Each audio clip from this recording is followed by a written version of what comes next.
ഏകദേശം 1000 കോടി രൂപ വിലയുള്ള ഒരു യുദ്ധവിമാനം നമ്മുടെ തിരുവനന്തപുരത്തുണ്ട്. F-35. കുറേ ദിവസമായിട്ട് നമ്മൾ ഇത് തന്നെ പറഞ്ഞുകൊണ്ടിരിക്കുകയാണ്.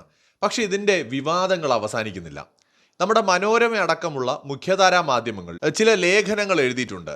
മറ്റ് പലരുടെയും തലയിൽ ചാരിയിട്ടാണെങ്കിലും ആ ലേഖനങ്ങളിലെല്ലാം പറയാതെ പറയുന്നത് നമ്മൾ നേരത്തെ സംശയിച്ച കാര്യം തന്നെയാണ്. ഇന്ത്യയുടെ റഡാർ പരിധിയിൽ F-35 എത്തിയതോടെയാണ് അതിന് ഈ അവസ്ഥയുണ്ടായത് എന്നാണ് ആ ലേഖനങ്ങളിൽ പറയുന്നത്. കഴിഞ്ഞ ദിവസം, അതായത് 9-ാം തീയതി മനോരമ എഴുതിയ ഒരു ലേഖനത്തിൽ ഒരു യൂട്യൂബറായിട്ടുള്ള അമിത് സെൻഗുപ്തയുടെ പേരിൽ അവർ ആ ലേഖനത്തിൽ ഇങ്ങനെയാണ് സംഭവിച്ചിരിക്കാം എന്ന് പറയുന്നുണ്ട്. പൈലറ്റിന്റെ സ്വന്തം തീരുമാന പ്രകാരമല്ല എന്നും തിരുവനന്തപുരത്ത് ലാൻഡ് ചെയ്യാനായിട്ട് നിർബന്ധിതമാവുകയാണ് ഉണ്ടായത് എന്നുമാണ് ആ ലേഖനത്തിൽ പറയുന്നത്. ഈ വിമാനത്തിൽ ഉണ്ടായിരുന്ന ഓട്ടോമാറ്റിക് സംവിധാനമാണ് ഈ ഒരു അവസ്ഥയിലേക്ക് വിമാനത്തെ എത്തിക്കുന്നത്. പോർ വിമാനം ഇന്ത്യയിലേക്ക് എന്ത് കാരണത്താലാണെന്ന് ഇപ്പോഴും നമുക്കറിയില്ല. ചില എക്സ്പേർട്സ് പറയുന്നത് ഒരു ഫ്രണ്ട്ലി സ്പൈ നടത്താൻ ശ്രമിച്ചതായിരിക്കാം. ഒരു സുഹൃത്ത് രാജ്യമാണ് ബ്രിട്ടൻ നമ്മുടെ, അതുകൊണ്ട് തന്നെ സുഹൃത്താണെങ്കിൽ കൂടി ഒന്ന് കയറി നോക്കിയിട്ട് പോയേക്കാം എന്നും പറഞ്ഞ് ഇന്ത്യൻ റഡാർ പരിധിയിലേക്ക് കയറി വന്നതായിരിക്കാം എന്ന് പറയപ്പെടുന്നുണ്ട്. എന്തായാലും അതിൻ്റെ ഭാഗമായിട്ട് ഇന്ത്യയിൽ നിന്നുണ്ടായ ഏതെങ്കിലും തരത്തിലുള്ള ഒരു പ്രതികരണം, ഓട്ടോമേറ്റഡ് ആയിട്ടോ അല്ലാതെയോ സംഭവിച്ച ഒരു പ്രതികരണം, കാരണം ഒട്ടും അനുവാദം വാങ്ങാതെ ഒരു വിമാനം നമ്മുടെ എയർസ്പേസിലേക്ക് വന്നാൽ സഡനായിട്ട് ഉണ്ടാകാനിടയുള്ള ഒരു പ്രതികരണം, അതെന്തുമാവാം, നമ്മൾ പലപ്പോഴും സംസാരിച്ചതാണ്.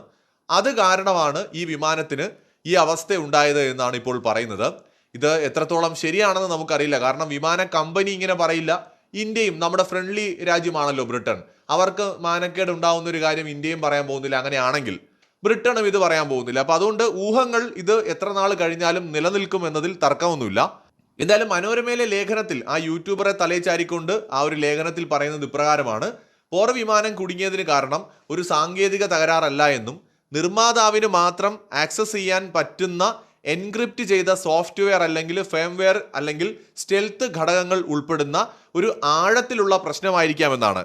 വിമാനത്തിന്റെ ഈ സാങ്കേതിക പ്രശ്നം സാധാരണ രീതിയിൽ പരിഹരിക്കാൻ കഴിയാത്ത വിധത്തിൽ സങ്കീർണമായിട്ടുള്ള ഒരു ലോക്ക് അതിന് സംഭവിച്ചിരിക്കുന്നു.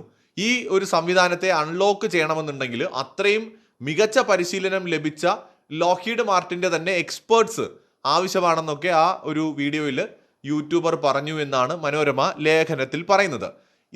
ഇതിനെ ശരിവയ്ക്കുന്ന കുറേ കാര്യങ്ങൾ നമ്മുടെ മുമ്പിലുണ്ട്. ഒന്ന്, മോശം കാലാവസ്ഥ എന്ന് പറഞ്ഞത് കള്ളമാണെന്ന് തെളിഞ്ഞിട്ടുണ്ട്. ഇന്ധനം കുറവാണെന്ന് പറഞ്ഞത് കള്ളമാണെന്ന് തെളിഞ്ഞിട്ടുണ്ട്. ഹൈഡ്രോളിക് സംവിധാനത്തിനുണ്ടായ പോരായ്മയാണ് പ്രശ്നത്തിന് കാരണമെന്ന് പറഞ്ഞതും കള്ളമാണെന്ന് തെളിഞ്ഞിട്ടുണ്ട്. കാരണം ഇതൊക്കെയാണ് പ്രശ്നമെങ്കിൽ ഇതിനോടകം അത് പരിഹരിച്ച് വിമാനം കൊണ്ടുപോകേണ്ടതാണ്. അപ്പോൾ ഇതൊന്നുമല്ല പ്രശ്നം, മറ്റെന്തോ സീരിയസ് പ്രോബ്ലം ആണ്.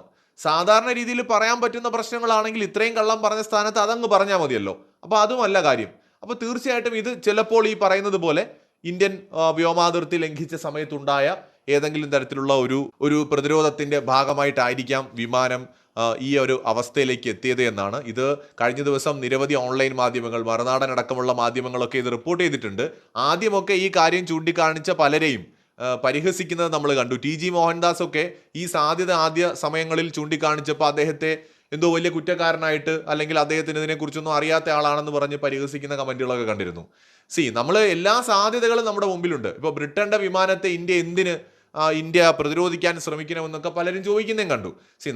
നമ്മൾ അങ്ങനെ ചെയ്തു എന്നല്ല, ആ സാധ്യതകളാണ് എപ്പോഴും നമ്മുടെ മുമ്പിൽ. ഒരു ഇഷ്യൂ ഉണ്ടാകുമ്പോൾ പോസിബിലിറ്റീസ് ആയിരിക്കുമല്ലോ സംസാരിക്കുന്നത്, അതാണ് ശരിയെന്ന് നമുക്ക് പറയാൻ പറ്റില്ല. ആ സാധ്യതകൾ ഇപ്പോഴും നിലനിൽക്കുന്നുണ്ട് എന്നുള്ളതാണ്. കാരണം ദുരൂഹമായ കാര്യങ്ങൾ നമ്മുടെ മുമ്പിൽ നിൽക്കുകയാണ്.